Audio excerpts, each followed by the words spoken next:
آئेगा तराजू छाएगा तराजू, आएगा तराजू छाएगा तराजू, इंसाफ करेगा तराजू, शफाफ करेगा तराजू, सब बात करेगा तराजू, अब आएगा बस तराजू, तराजू सिर्फ तराजू के हामी।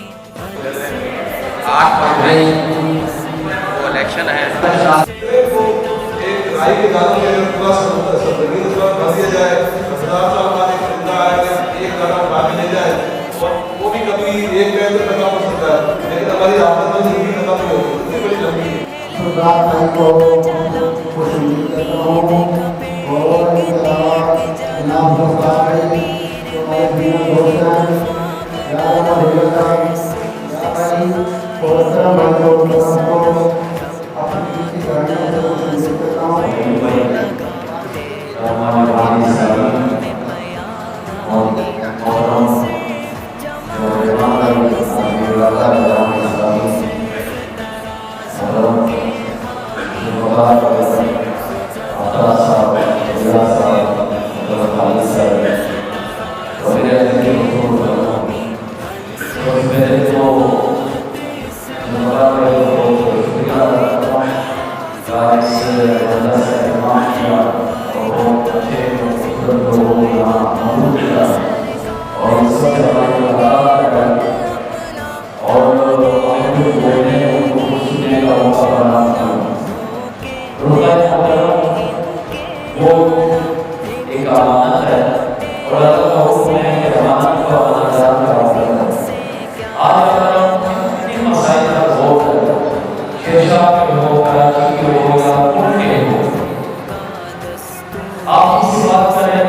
बड़े गाड़ी में चले गए, बड़े गाड़ी से वो प्रोसीड होते हुए वो बिल्ली उसमें जा से गई और उसमें एक बड़ा मुकदमा बना, बड़ा शोर मचा, मीडिया पर बात आ गई, इतनी जुल्म, इतनी ज्यादती और एक जानवर के साथ इस तरह उसकी हलाकत।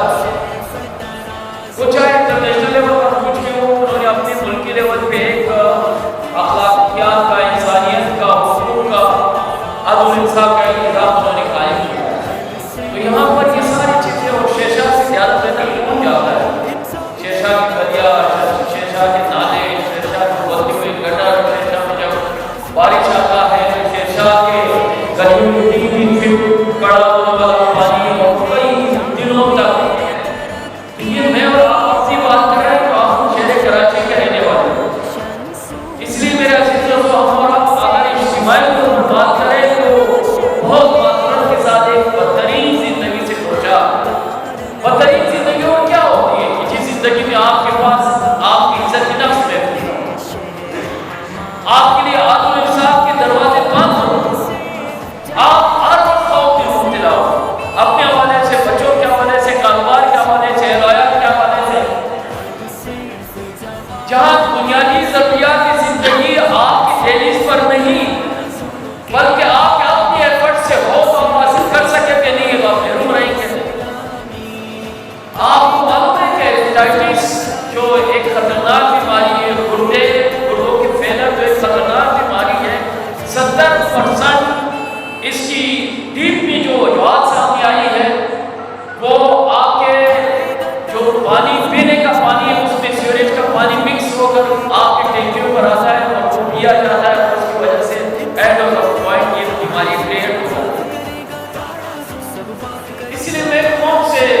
मसले और दुख और परेशानी की मैं बात कर रहा हूँ, बल्कि मैं ये कहता हूँ कि अगर किसी का अल्लाह की जगह 3 दाढ़े कत्ल हो जाए, उसको मालूम हो कि ये मेरे कातिल है, इस निज़ाम आदत वो अपने उस लफ्ज़ की जगह के लिए इंसाफ हासिल नहीं कर सकता, या इंसाफ के लिए आपके पास 50, 60, 70 लाख रुपए जेब में मौजूद हो, बारी करता वकला करे, वकला के पैनल बनाए, उसकी फीस अदा करे, फिर हाई कोर्ट जाए, सुप्रीम कोर्ट जाए, इस्लामाबाद जाए, आप उसके लिए अपनी जिंदगी वक़्फ़ करें, कई जात हो सकता है आप उस कातिल को अंजाम से दोचार करें, वरना कोई ऐसा दर और दरवाजा नहीं है जहाँ रियासत आपके सर पर दस्त शफकत रखे और उस जालिम और जाबिर को अपने अंजाम तक पहुंचाए। पूरा निज़ाम एक जुल्म के शिकंजे में जकड़ा हुआ है और इसकी तमाम गहराई में अगर आप चले जाए तो एक वजह यह है कि मेरे अजीज दोस्तों, मैं और आप अगर अपनी फैक्ट्री का चौकीदार रखते हैं तो 100 दफा सोचेंगे कि चौकीदार किस किरदार का मालिक है। अगर कोई हमें बताए कि ये चोर है, झूठा है, मकार है, करप्ट है, बदमाश है, क्या अगर वो अपनी तरफ से हमें इजाफी पैसा देना चाहे, चौकीदार रखते हैं? फ्रूट के ठेले पे जाते हैं, एक फ्रूट उठा के चेक करते हैं, फिर अपनी ठेले में डालते हैं। और आप कौम के इज्तिमाई सोच को देखें, इस बदनसीबी को देखें कि जब हम किसी को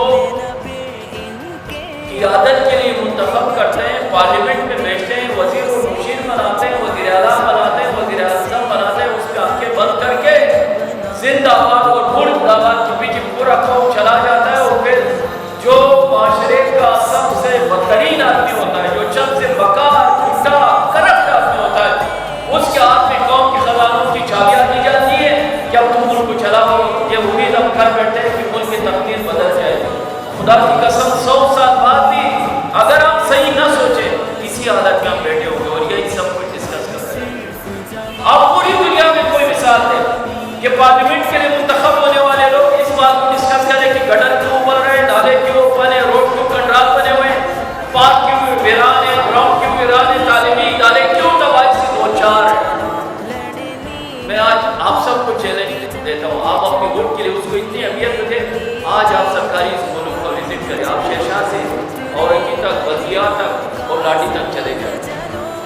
मैं कराची की बात कर रहा हूँ, दूर दराज अंदरूनी सिंध के तालीमी इदारों स्कूलों की बात नहीं कर रहा हूँ, स्कूलों में जानवर बांधे जाते हैं। आप शाम में जाए तो वहाँ मंशियात के आदि लोग होंगे, मंशियात के आदि लोग बैठे हुए होंगे, मंशियात इस्तेमाल कर रहे होंगे, क्योंकि क्या गायब दरवाजे गायब बाथरूम इस्तेमाल के काबिल नहीं है। हमारे खून जैसे हमारे मुस्तकबिल की जो मामार वहाँ जाकर पढ़ते हैं, हमारी बच्चियाँ पढ़ती हैं, वहाँ बैठने के लिए बेंच भी नहीं होती। आप चले जाए, आपके खून डेस्कों के साथ उन क्लासों में मंशियात के आदि लोग बैठे हुए होंगे। आपको सोशल मीडिया पर सारी चीज़ें आ रही हैं। मेरे अजीज दोस्तों, क्या कल अल्लाह के सामने जाकर हम सिर्फ जरदारी, गैलानी और दिगर को इल्ज़ाम मुल्ज़िम ठहराएंगे, या हम भी उस कटेरे में खड़े हो जाएंगे? क्या हमने बहैसियत मुसलमान, बहैसियत पाकिस्तानी, अल्लाह ताला ने हमें अक़ल से, शऊर से, क़ुव्वत से, ताकत से नवाज़ा था। हक़ और बातिल में अल्लाह ताला ने फ़र्क की तमीज़ बताई है। अल-फ़ुरक़ान कुरान मजीद का नाम है। आप कुरान मजीद को देखें, कई आयत मुबारक आपको मिलेंगे जो सिर्फ इस हवाले से कि तुम मोमिन हो, मुसलमान हो, और ये वो किताब है जो अल-फ़ुरक़ान है, जो हक़ और बातिल में फ़र्क खोल कर बयान करने वाली किताब है, सच और झूठ में फ़र्क खोल कर बयान करने वाली किताब है, सही और गलत में फ़र्क खोल कर बयान करने वाली किताब है, हलाल और हराम में फ़र्क खोल कर बयान करने वाली किताब है। इसलिए मेरे अजीज दोस्तों, अगर आज भी कोई मुसलमान ये कहे कि मुझे हलाल और हराम की पता नहीं है, तमीज़ नहीं, मालूमात नहीं है, तो मेरा वो अपनी गिरफ्तार हो जाए। इसलिए अगर माशरे नहीं था, लेकिन बालाई की आदत है, ये कुछ समझते हुए मुझे इस जिम्मेदारी को सौंपा है। जो बड़े बड़े वादे किए, आज भी उस पार्टी की नीति के आधार से राजनीति को मेज बना दिया, इसमें टक्कर की बात नहीं है। जमात इस्लामी का जो फैसला हो गया, अच्छा फैसला हो गया, और मेरठ के बुनियाद पर, बातिल के बुनियाद पर फैसले को रोक दिया जाता है। हमारे जितने उम्मीदवार अभी जमात इस्लामी के लिए इलेक्शन लड़ रहे हैं, ऐसे लोगों को बात बात लाना बिल्कुल अच्छे लोगों को लेके इंशाअल्लाह ताला अच्छा ही काम तो फैसला करते हैं कि आगे वोट किसे देना चाहिए। तो हमारे लिए फैसला करना इंतहाई आसान हो जाएगा, कोई मुश्किल रहेगी नहीं उसमें।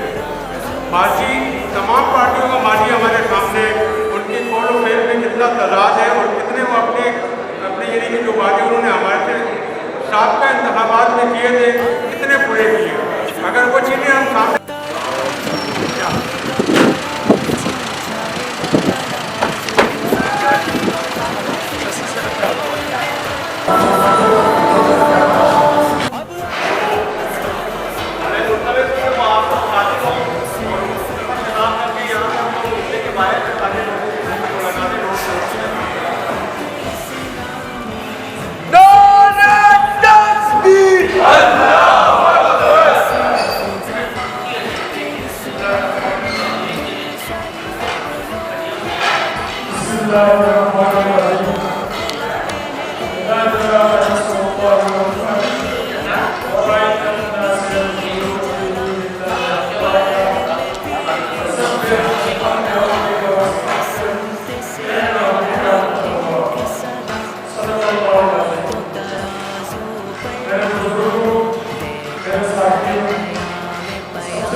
किसी और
کہ دیکھیں